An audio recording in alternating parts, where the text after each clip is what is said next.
खट्टी मीठी कहानियाँ।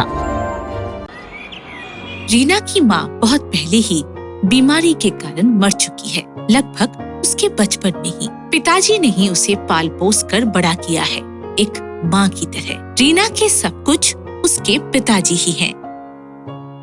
पिताजी, मुझे जल्दी खाना दीजिए, कॉलेज जाने में देर हो रही है। पिताजी जल्दी। अरे इतना हड़बड़ा क्यों रही हो भाई? इस उम्र में मुझसे और नहीं होगा। आपसे नहीं होगा इसलिए तो मैंने कहा था कि किसी को खाना बनाने के लिए रख लीजिए। अरे नहीं नहीं, बिल्कुल नहीं। क्या भरोसा भाई, उनके हाथों जला हुआ खाना खाना पड़ जाएगा। मुझसे तो नहीं खाया जाएगा बिल्कुल भी। तो फिर आप एक और शादी कर लीजिए। मारूंगा एक थप्पड़। अब ये सब बातें करने में तुझे देरी नहीं हो रही है ना? हाँ? अरे लेकिन मैंने गलत क्या बोला? रोज कोई ना कोई मुझे देखने आ रहा है। अरे अगर मेरी शादी हो गई तो आप अकेले रह जाएंगे ना। अरे वो तब का तब देखा जाएगा। अभी तुम चुपचाप खाना खाओ और अपने कॉलेज जाओ। चलो। कुछ दिन बीत जाने के बाद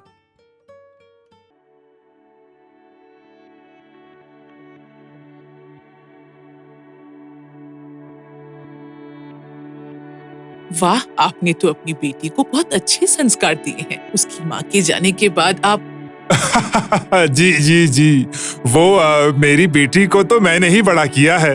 अब तो आपकी बेटी हमारे घर आ जाएगी, फिर आप क्या करेंगे?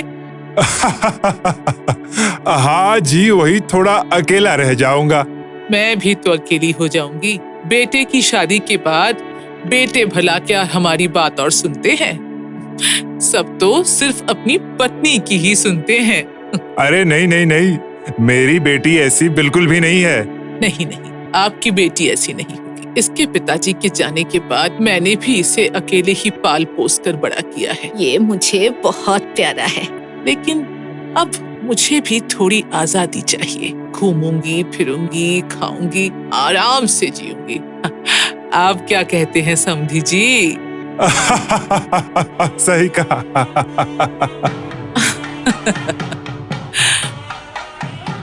लगभग 1 महीने के अंदर अमल और रीना की शादी हो जाती है। रीना ससुराल चली जाती है। रीना के पिताजी और अकेले हो जाते हैं। कुछ दिन बाद पता है, मैंने पिताजी को फोन किया था। अच्छा, पिताजी क्या बोल रहे थे? पता है, कल रात भी उन्होंने खाना नहीं बनाया, दही और चूड़ा खाकर रह गए और आज भी ऐसे ही काम चला लेंगे कह रहे थे। लेकिन ऐसे कैसे चलेगा? ऐसे तो उनका शरीर कमजोर हो जाएगा। तुमने उनसे कुछ कहा क्यों नहीं? मैंने कहा तो वो कह रहे हैं कि अब उनका मन नहीं लग रहा। बहू रानी, एक काम करो, आज हमारे घर में जो कुछ भी बना है तुम उसे एक टिफिन बॉक्स में भर देना। अमल सुन, तू ऑफिस जाते समय मुझे वहाँ छोड़ देना। दोपहर में मैं टैक्सी करके वापस आ जाऊंगी। माँ, आप जाएंगी? हाँ बिल्कुल। अरे एक इंसान सिर्फ चूड़ा और दही खाकर दिन नहीं काट सकता। अब जाओ और सब पैक कर दो। तो फिर मैं भी आपके साथ चलूंगी, ठीक है? हाँ चलो। पेट भर गया। अरे इस तरह बगैर खाए आप और कितने दिन रहेंगे? चलिए कुछ दिन हमारे घर से घूम कर आइए। अरे नहीं नहीं नहीं, बेटी के ससुराल में हमेशा जाना सही नहीं है। वो आपकी बेटी का ससुराल नहीं है, मेरा घर है। यहाँ एक दोस्त दूसरे दोस्त को अपने घर आने के लिए कह रही है। पिताजी, माँ बिल्कुल सही कह रही हैं, आप आज ही चलिए। अरे आज ही? हाँ आज ही। हाँ जल्दी कीजिए पिताजी। हाँ बेटा, अभी आया। एक दिन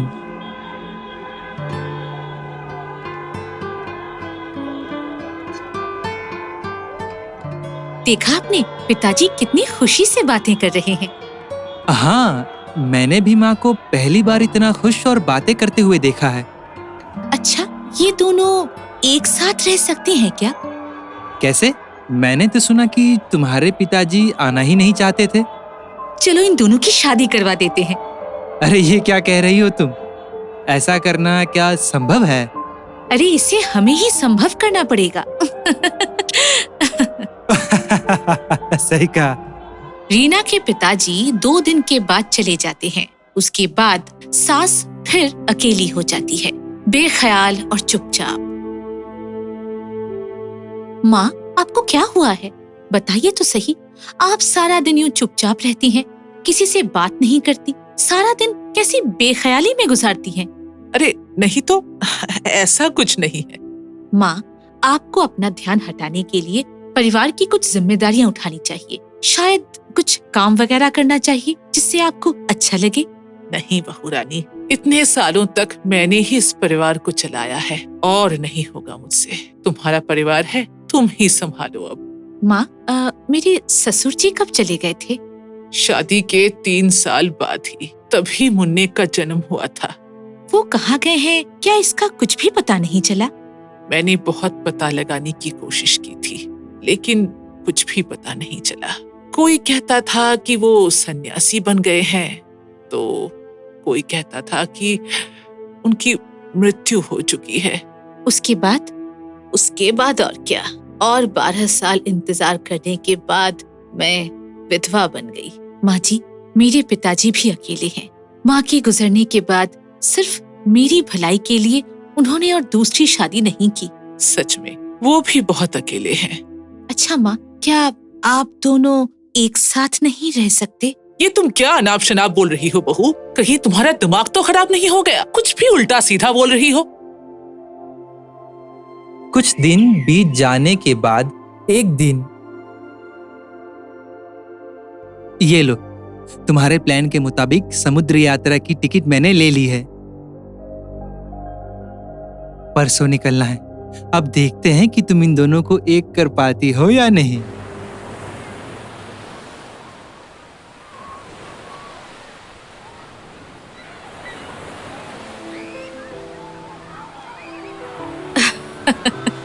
अरे, आप तो बहुत ही मजाकिया इंसान हैं। कितनी मजेदार बातें करते हैं आप। अरे, वहाँ देखिए जरा। हमारी शादी को 1 साल होने को है। हाँ, पिताजी कह रहे थे कि शादी की सालगिरह को धूमधाम से मनाएंगे। पता है, तुम्हारे घर में तो होगा ही, और वो भी पंडित को बुलाकर, बिल्कुल एक शादी की तरह। हमें जो कुछ भी करना है उसी दिन करना पड़ेगा। अच्छा, क्या प्लान है बताओ? सुनिए, यहाँ से लौटकर हम दोनों दिखाने के लिए लड़ाई करेंगे। क्या लड़ाई करेंगे? लेकिन क्यों? अरे, जो कह रही हूँ सुनिए ना। अच्छा, बोलो बोलो। सालगिरह के दिन हमारी लड़ाई हद से बाहर चली जाएगी, और जब पंडित जी वरमाला लेकर आएंगे, हाँ, उसके बाद आप सब कुछ मुझ पर छोड़ दीजिए। अच्छा, जो हुकुम मेरे आका।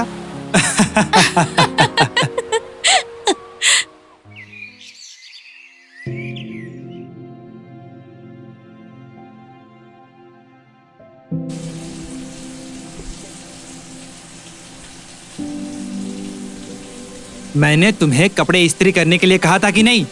तुम भूल गई? अरे, मैंने किया तो है। इसे तुम इस्त्री कहती हो? कोई काम तुमसे ढंग से नहीं होता, ऐसा और नहीं चलेगा। सुनो, मैं अपने पिताजी की इकलौती बेटी हूँ। मैंने कभी इतना काम काज नहीं किया है। जितनी भी इस्त्री हुई है, अगर पहनना है तो पहनो, वरना छोड़ दो। अरे क्या हो गया? क्या तुम लोग रोज रोज ऐसे झगड़ने लगते हो? घूम कर आने के बाद तुम दोनों का बर्ताव बिल्कुल बदल सा गया है। माँ, आपके बेटे को मेरा कोई भी काम पसंद ही नहीं आता। मैं जा रही हूँ। अरे तुम कहाँ जा रही हो? अपने पिताजी के घर। बहू, घर छोड़कर मत जाओ। अरे बेटा, तू उसे रोक ना। अरे जाने दीजिए माँ, मैं और बर्दाश्त नहीं कर सकता। ठीक है, अब तो डिवोर्स पेपर्स के साथ ही तुमसे मुलाकात होगी।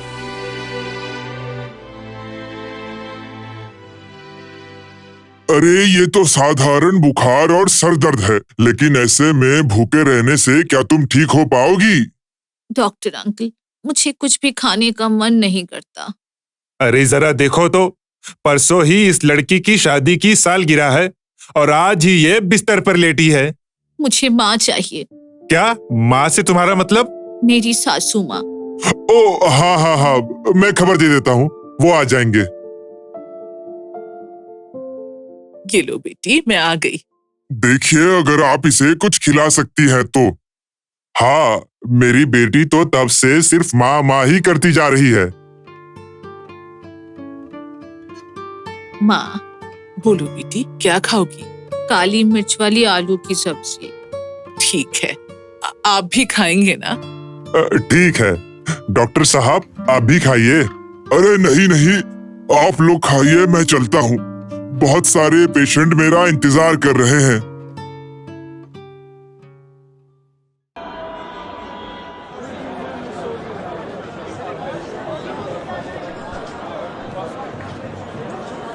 नहीं नहीं, ऐसा और नहीं चलेगा। मैं अब तुम्हारा घमंड बिल्कुल बर्दाश्त नहीं कर सकती। मुझसे भी नहीं होगा। क्या जरूरत थी हाँ लोगों को दिखाने के लिए ये सब फंक्शन करने की और ये सब नाटक करने की? अरे तुम दोनों ये क्या कर रहे हो? बाहर इतने सारे मेहमान बैठे हैं। अरे मेरी इज्जत को क्या तुम मिट्टी में मिलाना चाहती हो? इज्जत और बची ही कहाँ है? अरे तुम तो उसे और डुबा रही हो ऐसे चिल्ला चिल्ला कर। तो तुम भी कहाँ चुप बैठे हो?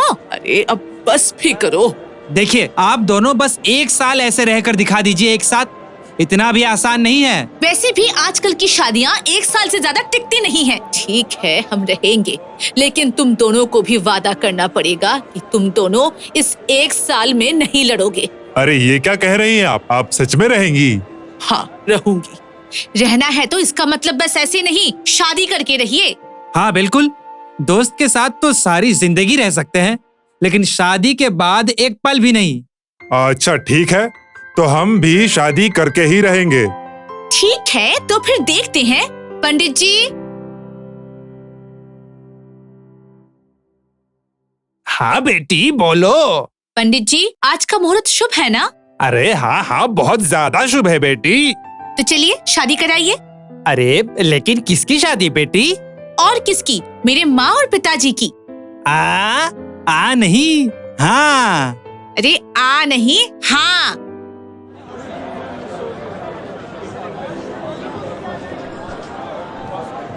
अब एक दूसरे को वरमाला पहनाइए।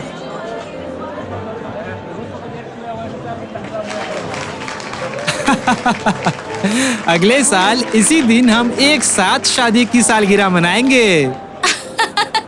मंजूर, अब रहिए एक साथ। Reena, plan successful.